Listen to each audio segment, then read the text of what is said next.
Hello everyone, এই দেখো আমাদের হাইলাকান্দির কালী পূজার প্রচেশন। তো আমরা সবাই বসে শুক্লাদি ছন্দা আমরা সবাই বসে ওয়েট করছি ঠাকুর আসবে, আর আমরা সবাই বসে ঠাকুর দেখব। সত্যি সবাই একসাথে অনেক আনন্দ হচ্ছিল।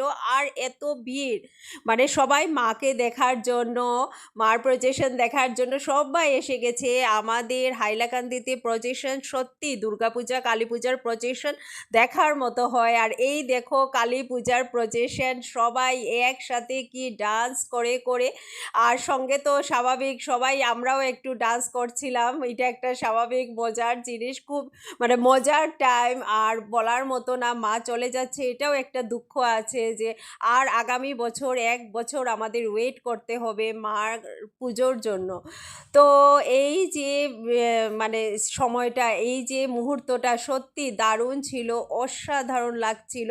চারিদিকে সবাই এত আনন্দে মাকে নিয়ে যাচ্ছে, দেখার মতো। আর এই দেখো এত ভিড়, প্রচণ্ড প্রচণ্ড ভিড়, প্রত্যেক প্রচেশন একে একে সবাই মানে যাচ্ছিল। প্রতিটি প্রতিমা দেখার মতো ছিল। আমাদের এখানের কালী পূজা খুবই সুন্দর হয়েছে, আর প্রত্যেকটা মূর্তি এত সুন্দর ছিল দেখার মতো।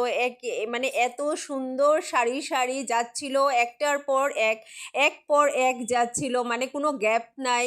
একটার পর একটা প্রচেশন হয় আমাদের এখানে, আমাদের এই হাইলাকান্দি শহরে। মানে খুব সুন্দর প্রচেশনটা হয়, খুব মানে দেখার মতো। যেরকম দুর্গাপূজা সেম কালী পূজা, অসাধারণ। আমরা সবাই বসে এদিকে মিষ্টিও খাচ্ছিলাম আর খুবই এনজয় করছিলাম। এই দেখো এই পূজার প্রচেশন যাচ্ছিল, দারুণ অসাম, মানে দেখার মতো।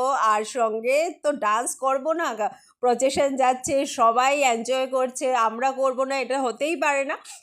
সঙ্গে আমরাও ডান্স করতেছিলাম। এই মুহূর্তটা সত্যি মানে এত সুন্দর, এত ভালো মুহূর্ত। মা যেন আবার অনেক খুশি আনন্দ নিয়ে আগামী বছর আবার আসে। এই দেখো মায়ের মুখ, প্রত্যেকটা প্রতিমা দেখার মতো, খুবই সুন্দর ঠাকুর। মানে একটার পর একটা, কিছু বলার নাই যে এটা সুন্দর ওটা সুন্দর, এটা না, সব মূর্তি দেখার মতো। এক এক